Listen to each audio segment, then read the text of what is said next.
We will very quickly make America great again. Thank you very much.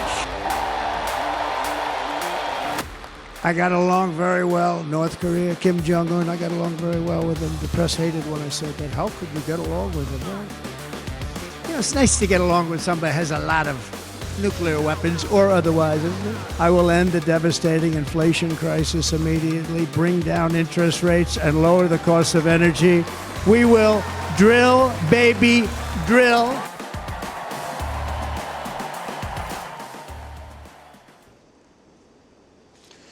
이번에 원자재 인사이드 시간입니다. 방금 전 베이비 트릴 베이비라는 단어가 나왔죠. 트럼프 후보의 연설이 나왔는데요. 주말 사이 더 큰 이슈가 하나 있었죠. 바로 바이든 대통령의 자진 사퇴 소식입니다. 이와 관련해서 지금 정치권에서도 다양한 얘기들이 나오고 있는데요. 우선 오바마 전 대통령, 바이든의 애국적인 결정을 좋게 평가하면서도 또 해리스 부통령에 대한 지지는 빠진 상태고요. 공화당 측에서는 조금 더 강경한 발언들을 내놓고 있습니다. 바이든 대통령이 이 후보 사퇴뿐만 아니라 대통령직도 사임해야 된다. 공화당 소속의 미국 하원 의장의 발언이었고요. 또 JD 벤슨도 입장을 밝혔죠. 해리스 최악의 대통령 바이든과 함께한 인물이다. 그렇기 때문에 이 대통령 후보로서의 매력이 크게 없을 것이다. 속보로 또 전해지는 내용이 있으면은 그때그때 전해드리겠습니다. 자, 원자재 인사이드 시간 아까 얘기한 것처럼 드릴 베이비 드릴. 자, 트럼프에 대한 얘기를 조금 해볼 텐데요. 자, 이 시간을 통해서도 저희가 대선 시나리오별 수의 원자재를 좀 자주 짚었던 것 같은데 어떻게 보십니까? 제가 사실 이 원자재 인사이드 원고를 보통 일요일 밤 늦게 쓰거든요. 예. 그래서 제가 어제 원고를 쓰면서 뭔가 앵커님이 그래서 바이든이 더 우세할 것 같냐, 트럼프가 더 우세할 것 같냐 물어보실 것 같더라고요. 그래서 제가 물어보면 나는 뭐라고 대답해야 되지? 이렇게 고민을 한참 했는데 그 고민을 왜 했나 싶습니다. 맞습니다. 결국 바이든 대통령이 이제 사퇴의 입장을 밝혔죠. 뭐 그렇다고 하더라도 사실 트럼프 후보는 남아 있으니까요. 그러면 뭐 트럼프 위주로 살펴보면 괜찮을 것 같은데 재생에너지 쪽부터 한번 살펴볼까요? 네, 일단 바이든 정부가 유지된다는 전제 하에는 기존의 기조대로 재생에너지가 호조를 이어갈 전망이었었는데요. 이제는 불필요한 가정이 됐으니까 잠시 제쳐두고요. 트럼프가 당선된다면 바이든과는 정반대의 흐름을 보이게 되겠죠.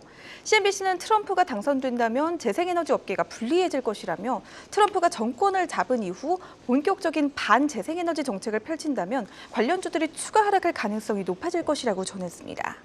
실제로 트럼프는 최근 인플레이션 위기를 부추기는 현 정부의 터무니없는 세금 낭비를 끝낼 것이라며 바이든 대통령의 인플레이션 감축법을 비판하기도 했는데요. 아직 지출되지 않은 수조 달러의 자금을 도로, 교량, 댐 같은 중요한 프로젝트에 투입할 것이라며 새로운 녹색 사기에 쓰는 것을 허용하지 않을 것이라고 강조하기도 했습니다. 네, 그렇군요. 아무래도 국내 재생에너지 업체들도 참 긴장하고 있지 않을까 싶은데요. 지금 상황이 어떻습니까? 네, 맞습니다. 얼마 전 바이든과 트럼프의 TV 토론회 이후 이미 부진함이 좀 반영이 되고 있는 모습인데요. OCI 홀딩스, 한화솔루션, CS 윈드 등의 주가는 올해 들어 32% 내외로 급락했습니다. 미래에셋증권은 최근 트럼프발 악재로 인해 퍼스트솔라의 주가가 조정을 받은 이후 국내 유사 기업들이 큰 압박에 직면했다고 전하기도 했습니다. 자, 그렇다면 트럼프가 다시 대통령이 될 가능성이 높다라고 보면은 앞으로 재생에너지 업체들의 이 환경 그리고 전망 자체는 더 악화된다라고 볼 수 있겠네요. 네, 그렇다는 의견들이 일단은 지배적이기는 한데요. 또 반대 입장들도 있기는 합니다. 예. 월스트리트저널은 재생에너지의 최근 주가 하락이 과도하다며 저가 매입 기회라고 강조했습니다. AI 붐, 즉 인공지능 산업의 확장이 이미 가속화되고 있기 때문에 트럼프가 정권을 잡는다고 갑자기 소외되는 것도 자연스럽지 못하다는 맥락이라는 건데요. 그러니까 재생에너지에 접근하는 방식이 민주당은 환경 우선, 그리고 공화당은 사업 차원으로 이해해 볼 수가 있다는 겁니다. 가령 기업 규제가 덜한 텍사스 같은 남부지방에는 친환경 사업자들이 몰리고 있는데 텍사스 측은 당연히 반갑겠죠. 여기에 호응해 주법들을 개정해 이들을 지원하고 있습니다. 아무리 공화당의 대표 지역인 텍사스라고 해도 이를 단칼에 자르기는 쉽지가 않다는 겁니다. 우리나라 재생에너지 종목들에 대해 DS투자증권도 아무리 보수적으로 봐도 폴리실리콘 가격은 이미 바닥이라 더 하락하기가 어려운 데다 전 세계 태양광 증설은 올해가 정점이고 또 미중의 정치적 갈등을 고려한다면 비중국산 제품에 대한 프리미엄도 이어질 수밖에 없어 충분히 매입해도 괜찮은 시기라고 내다봤습니다. 네, 재생에너지 투자할 때 참고하시면 좋을 것 같은 내용이었고요. 그렇다면 전통 에너지 쪽 상황은 어떤지도 궁금한데요. 반대로 좀 좋다라고 볼 수 있겠습니까? 네, 트럼프는 다시 대통령이 되면 파리 기후변화 협약에서 또다시 탈퇴할 것이라고 단언하며 예. 이는 기업 활동에 방해가 된다고 주장하기도 하는 등 대표적인 전통 에너지 지지론자죠. 화석연료를 적극 지원하는 인물인데요. 트럼프 에너지 정책으로 원유나 가스 업종 등 직접적인 호재를 받을 것으로 보입니다. 대표적으로는 엑슨모빌이 석유 가스 탐사가 활성화됨에 따라 또 체사피크 에너지가 관련 규제가 완화됨에 따라 생산량 증대 혜택을 누릴 것으로 언급이 되고 있습니다. 다만 CNBC는 트럼프가 대통령이 된다고 하더라도 경기 침체가 갑자기 확 나아진다거나 하는 게 아니기 때문에 지금부터 내년 상반기까지 원유 수요는 꾸준히 축소될 것이라고 했고요. 러시아나 오펙 플러스가 감산 대신 증산을 선택한다거나 한다면 유가는 단기적으로는 하락이지만 중장기적으로 봐야 상승하는 추이를 보일 것이라고 또 다른 평가를 내놓기도 했습니다. 알겠습니다. 자, 그리고 전기차와 관련된 얘기들도 많이 나오고 있는데요. 중국 자동차 그리고 전기차에 대한 트럼프의 정책 방향성이라던가 전망은 어떻습니까?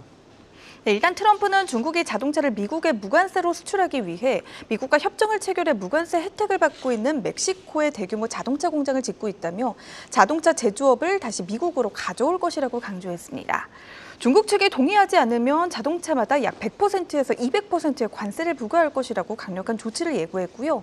바이든 정부의 전기차 정책도 완전히 뒤집겠다고 장담했습니다. 전기차 의무 명령을 종료한다는 건데요. 안 그래도 심해지고 있는 전기차 캐즘이 더 급속하게 진행될 시 전기차 관련 원자재인 니켈이나 리튬 등의 낙폭이 더 커질 수도 있겠습니다.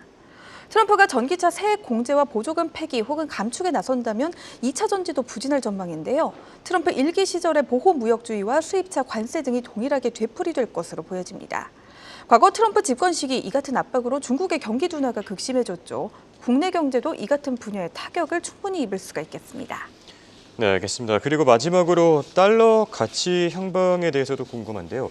이 부분은 좀 특이한 것 같습니다. 사실 그동안은 트럼프가 재집권을 하면은 달러화 강세가 유도될 것이다 이런 얘기들이 많았던 것 같은데 마켓워치에서는 조금 다른 얘기를 내놨네요. 네, 맞습니다. 마켓워치는 트럼프가 복귀한다면 달러화 약세가 예상된다고 보도했는데요.